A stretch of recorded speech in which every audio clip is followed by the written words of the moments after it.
prophet has arisen in our midst, and God has visited His people.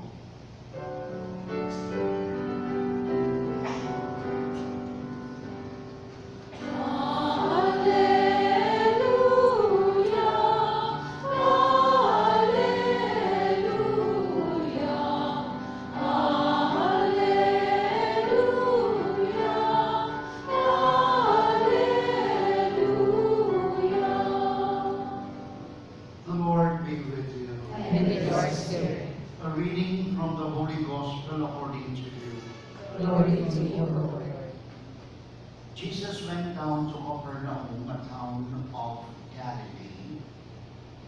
He taught them on the Sabbath, and they were astonished at his teaching because he spoke with authority.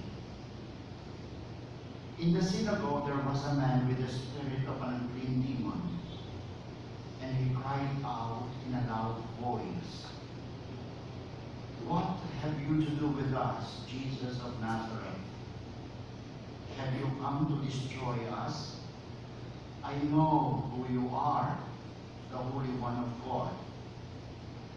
Jesus rebuked him and said, "Be quiet, come out of him." Then the demon threw the man down in front of them and came out of him without doing him any harm.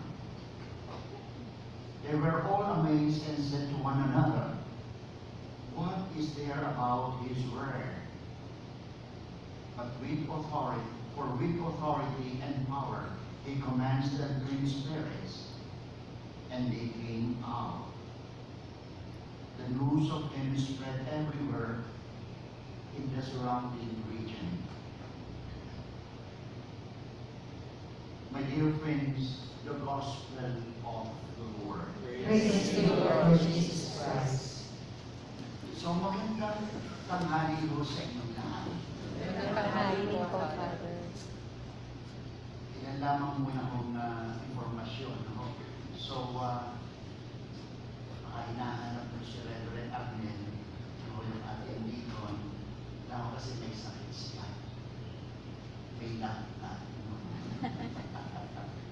So, si Father Max din ho, kasi baka pinaghahanap sa confession, no? Ay, nung linggo, mahina ho siya, so I have to drive him home.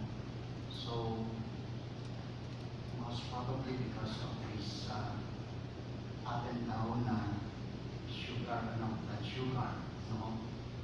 Kasi diabetic siya.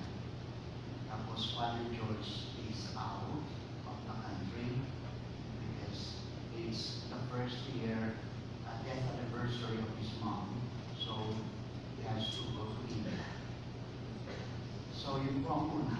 Ang pangalawa ho, nakita ho ninyo, meron ho tayong bagong arrangement ng ating simbahan kasi tinitingnan po natin ang mga possibilities na mas madali ho at luluwag-luwag pa ng kaunti, no, ang ating limited space. Kaya ho, makita ho ninyo doon, meron ho doon open space, yung ano na yan. So, yun po ay communion space. So, kaya kung nandiyan at nandito, hindi na po kayo pupunta dito kasi nagkaka-traffic dito dahil maliit ang mga space na ano. Doon na lang pupuntahan ho kayo doon ng tayo. At saka meron din ho doon isang pocket na space, no? Yun din po ang communion space. So pupuntahan pare, hindi na po kayo dito pupunta. Tapos ito naman yung nasa sentro dito para ho, hindi tayo mag-traffic, maluwag na ang kikilusan.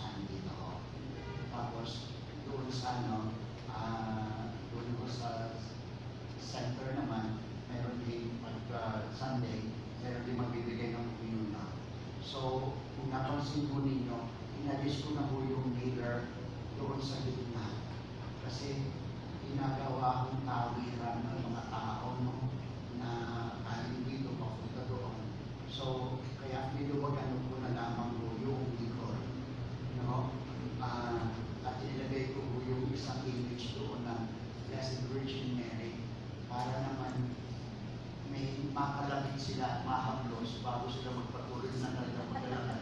Kasi ang ginagawa nila, dadaanan lang dito eh. Dumadaan lang yung shortcut. So, kaya yun ho, nandun si Maria, no, ang traffic A. At sabi doon sa lahat ng dumadaan, oy, pansinin mo muna ako bago ka magpatuloy sa iyong paglalakad. And then, like to accompany you in your journey. So, yun po, no?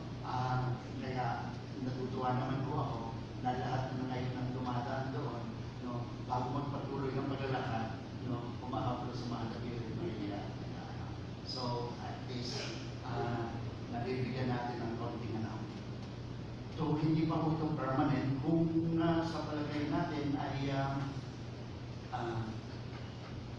hindi, no, hindi tama at mas magulo din tinapareho natin iba pa posibilidad. Pero maraming nung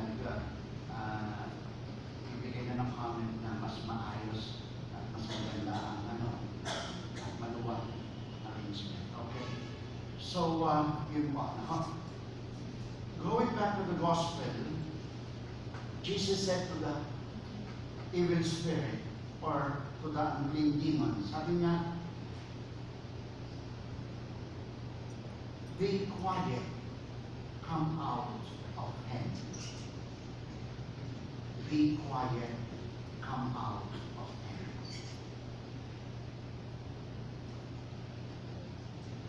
Mga anak, dito pinakikita ng ating Panginoon ang kahalagahan ng pananahimik.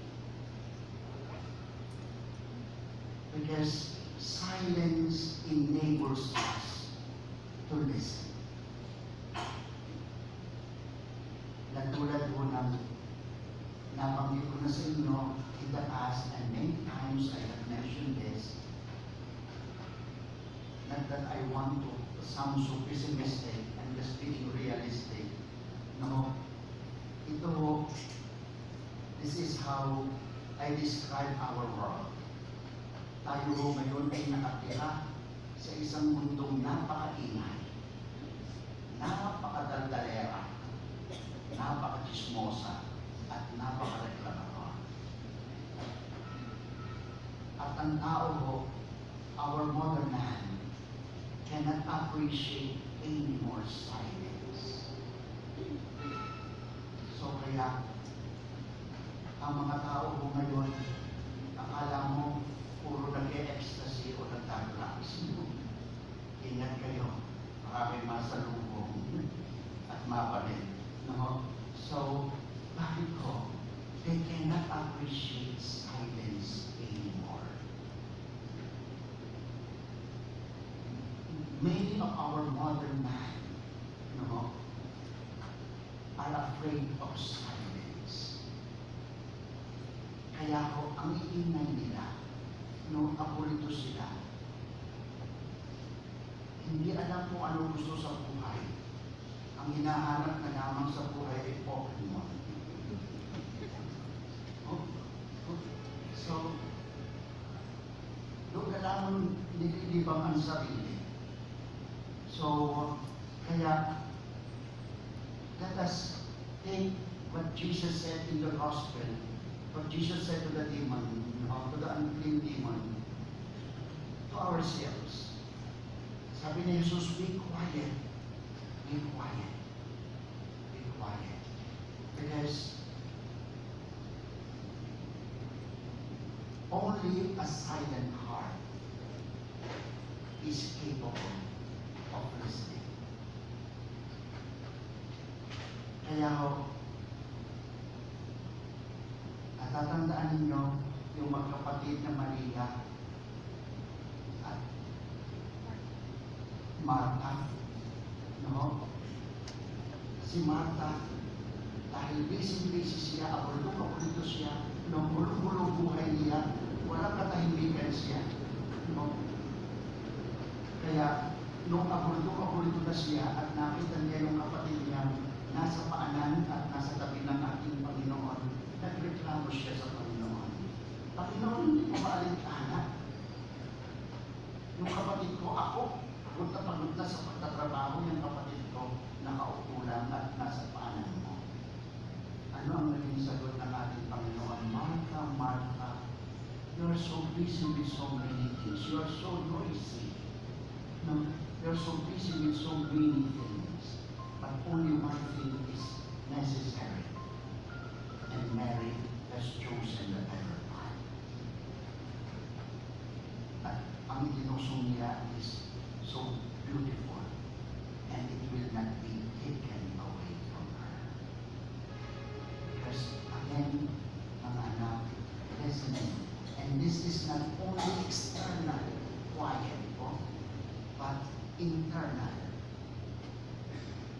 This is not simply physical silence, but the silence of the soul. Dahil doon lamang makapatagpo ng kapanatagan ang ating puso, ang ating mga kaluluwa. At doon lamang, dahil doon natin narinig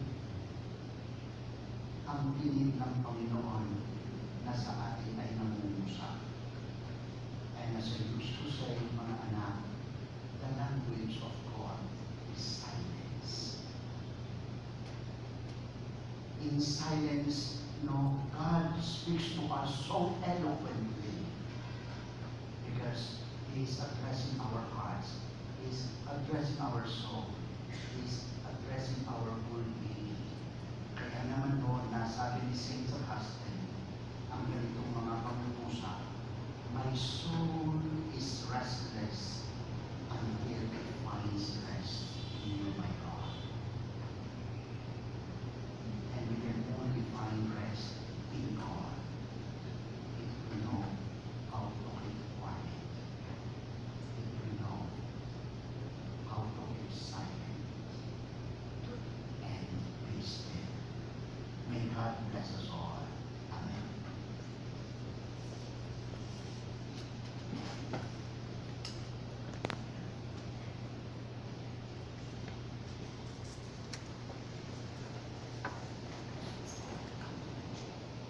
Through the gospel, Christ speaks to us with words of eternal authority and deeds of healing power. Through Him, let us pray with confidence. Holy One of God, bless us. Holy One of God, bless us. That the Church may continue to teach Christ's truths and combat the evils of our time. Let us pray to the Lord. Holy One of God, bless us. That world leaders may promote righteousness in their governments and be zealous in eradicating evils in the societies they are sworn to serve. Let us pray to the Lord. Holy One of God, bless us. That we may not grow idle in our prayer life, so that the unclean spirits may not take over our lives. Let us pray to the Lord. Holy One of God, bless us. That the sick and those who suffer may be freed from their bodily or spiritual afflictions. Let us pray to the Lord. Holy One of God, bless us. That the faithful departed may enjoy the radiant dawn of eternal life. Let us pray to the Lord. Holy One of God, bless us. Let us pray in silence for our personal intentions.